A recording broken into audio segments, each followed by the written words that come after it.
Well, I'm here at our little studio apartment in Talabon. This is a foreigner in the Philippines. Welcome. So, while Beth is enjoying a better signal, I was going to do some comments and questions. Okay, some of them are funny, some of them are not, some of them are not meant to be funny, and I'm not laughing at anybody. It's just that we do get some great questions. So, by the way, our own condition on questions and comments is you can disagree with us. We're not infallible. We don't believe. Even at my age, I don't think that I know everything. In fact, the more that I grow old, the less I feel that I know. Wisdom is not an automatic given when you get older. It's not. It's just that people get a little bit hardened in their belief. So, you're going to comment, and if you're going to disagree, be nice. Otherwise, be deleted and blocked if you keep on doing it.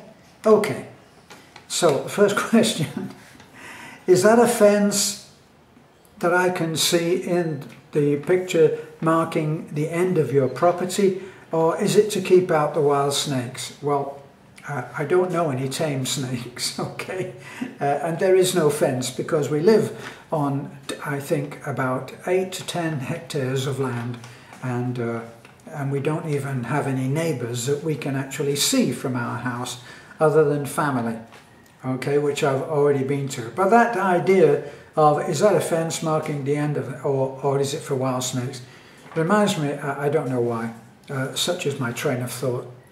But does anybody out there remember Mae West, the great sexy star of the, what was it, 30s, 40s? I don't know, I don't remember the dates. But she was she was one of the first real sex symbols before Marilyn Monroe. But she had a very she actually had a very quick mind and was full of great remarks that she made, which became great quotes. Do you remember the one? And she was a sexy woman. Of great proportions. In fact, she used to share that often in conversation. She would flop her breast out and say, "How do you think? Isn't that wonderful?" And I guess in the face of a bare breast flopping out, what would you say? But yeah, yes, I can. Wonderful. So that's what she used to do. She also used to have some great quotes, a couple of which I've remembered, and the first one is, a hard man is good to find. That's the first naughty one. The second one is that a gun in your pocket, or are you just glad to see me? So anyway, so much for Mae West. Well, now somebody actually took mild exception to how I still call Jessica a Filipina beauty.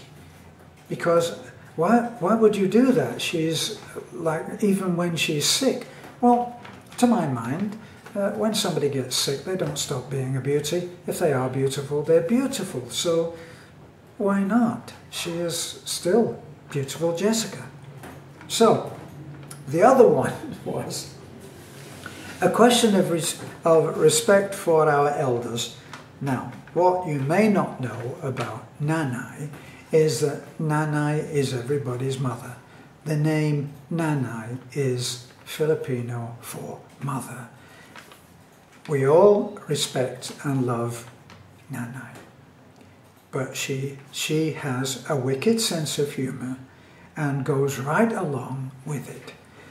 Any kind of joke, as long as it's not nasty. Well, somebody thought that I had been a bit disrespectful, because during the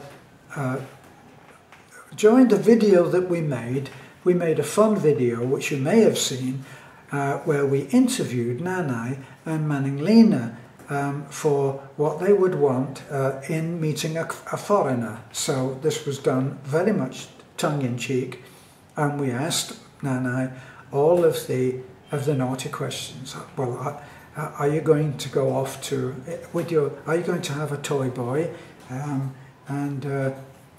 will you be going away to have a naughty weekend in Hong Kong? And she took all of this in great great sense of fun. And then it got on to when she tried something on and she looked a little bit sexy, and we told her about how hers is the most popular video that we have made. It's way over, I think, 350, 360,000 views, more than any other video that we have made. So we said, what's next, Nana? Will you be doing a pole dance? Because I think there's going to be a great, there's going to be a great demand for it. Well, somebody said, I really think that was inappropriate. Well, try to understand that we are a family and that we make fun of each other, and I'm sure that I get made fun of a lot more than I even suspect, because I don't speak the language, which gets me on to another comment. And this is one that I deleted because, in accordance with our conditions, it seemed a little bit nasty to me. It said, "Would it kill you, Terence, to learn a little Visayan?" I deleted it. Now, here's one that was a hot subject. The Lovely Mae interview. Interviewing Lovely Mae about her love life. And, well, the good was very good and the bad was awful. Isn't that what little boys are supposed to be? When they're good, they're very, very good, and when they're bad, they're awful. Well, this was good and awful. So, what's the purpose behind doing that video? The purpose behind doing that video, as somebody else said, well, maybe that's lit a fire under whoever is on the other end of that long distance relationship, and maybe they're going to actually do something. Well, I don't think that anything has still been done, so that gives you an idea, doesn't it, in my mind, as to how serious this person may be. Now, was I hard on Lovely Mae? I don't think I was hard, but I was tough. We agreed before we did the video that I would be at liberty to ask tough questions and to see it through. And that's what we did. And afterwards, Lovely Mae had the power of choice as to whether it would be posted, which we did post it. So, thank you for the comments that you made, and those that disagreed with what I did, how I took the questions, all of that. For those who disagreed, I thank you and respect your opinion, and for the one or two that was more than a little bit nasty, well, you know now that you were deleted, so that's really how it goes. So, now, the other hot subject was the driving lesson. Now, here we are, and we're being judged on the safety of whether the driving lesson that Beth received was safe or not. Well, first of all, let's give you a background in the context of giving any kind of driving instruction in the Philippines.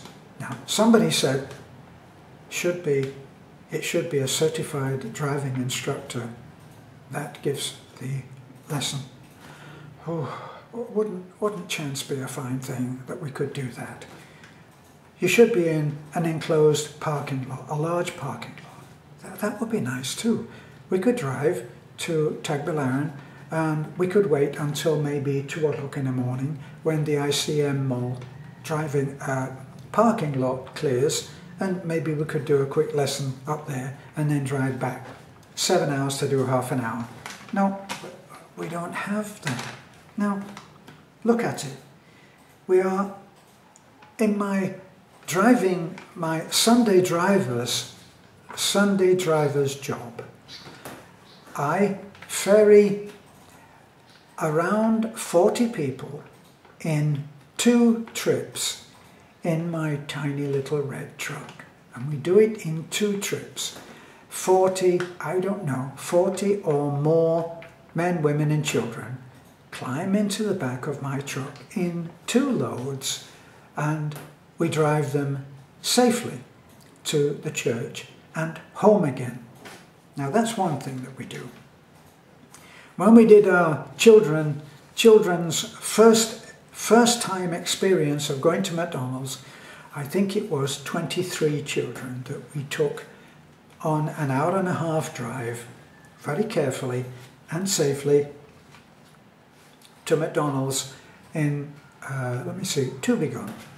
So, 7 children to a motorcycle.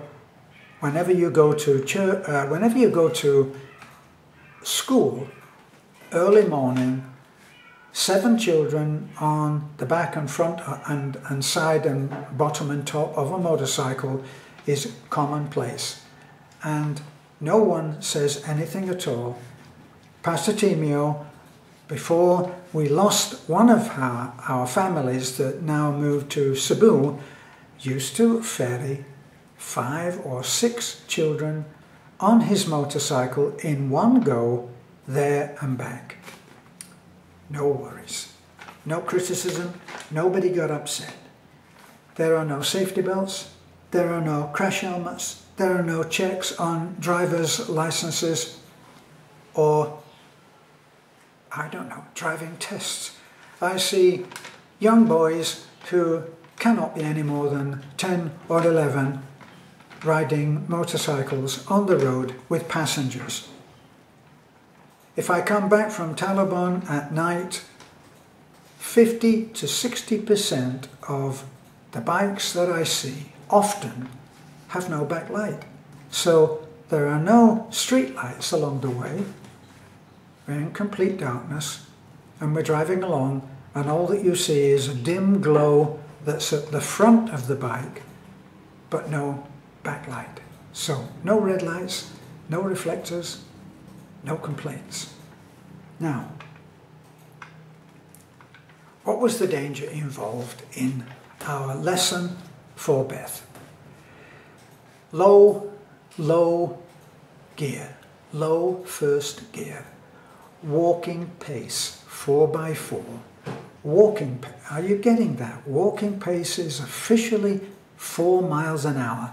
That's the speed that the average postman in the UK used to walk when he did his rounds giving out mail. 4 miles. In the low gear, you don't have to have the choke in, the clutch in. As long as it's not getting too much of an incline, the truck will just keep going at 4 miles an hour. I'm sitting next to her. This is in a truck that I take all of the family every Sunday to church and home again, and anywhere else that they like to go. That usually is 7 children or more and 3 or 4 adults. No complaints. We video it, we show it, we are quite open about it. Nobody is bothered at all. So, look at it in a different context. We're not in the West. We're in the Philippines. This is where a small jeepney may take 30, 35 people crammed like sardines into a metal container, with a man who is hanging outside on the bumper. That's it. No seat belts. No seat belts in the front. Probably no backlights on them either. And really, that's it. Now, what is good? Let me look at here. Now, somebody keeps on asking how he can get in touch with Maria Teresa. Now, Maria Teresa was around visiting the other day, and I asked her, do you want me to give out your name and maybe someone will contact you? How would they do that? She said, I don't have email. So she said, but I have Facebook. So, are you listening? Well, of course you are, because you can play this again as many times as you like. Maria Teresa Ilestrado. Il estrado. Teresa. Maria is a fairly common one. Teresa. T-E-R-R-A-Z-E. And il estrado, I-L-L-E-S-T-R-A-D-O. Il estrado. Look her up on Facebook and friend her, and you can tell her where you saw her picture. And maybe she'll like to write to you. I don't know, you might be a great looking guy and rich as anything. She's really focused on her education, as many have suggested, as if she never thought of it. So, that's that one there. What else did I say? Beth's and Talik and Akko had some, varying from light with Akko. Akko had jellyfish stings, not too bad, and he was very brave. Didn't do any crying, and we haven't heard from him since on that it's gotten worse. So that's over for Akko. Talik did a lot of crying and a lot of dancing, but now she's fine and she's gotten over it completely. Beth seems to have been the worst hit, and she has got bad stings to especially one leg, which is swollen quite badly, plus to the hand with her wedding ring on, which is now, her finger is swollen, and she would never be able to get the wedding ring off until that swelling goes down. Now here's the, we thank you for your suggestions as to how we can get over those stings. And the major one which caught our eye was if you pee on it. Now, as there are three people who suffered from the stings. Now, we didn't get very far with this one because nobody could agree on who would pee on who. And would I be a standby if they ran out of pee? I don't know. So maybe this one could pee on that one, and that one could pee on this one. And then if any reinforcements were needed, I'd come in and pee on everybody. But we never quite got it into agreement. Isn't that funny? And it reminds me of when they talked about recycling the urine. Let's get technical now. The urine of the astronauts. Well, instead of carrying water, which is important weight loss as far as the fuel goes, why don't we recycle the urine? And I don't know whether that flew with the astronauts, because they could be persuaded to have their own urine purified and drink it, but they weren't too keen on it being mixed with somebody else's urine. I'm not sure how I would feel about that. Are you drinking mine or am I drinking yours? Oh, not so good, huh? Well, that's the end of our little comments and questions. Thank you for being with us. We hope that you have taken this all in good fun. You must at least come with your own sense of humour, because that's something that we can't give to you. And that will always be the case. This is a foreigner in the Philippines. Thanks for looking in. Bye for now. Give us a thumbs up if you would. Bye.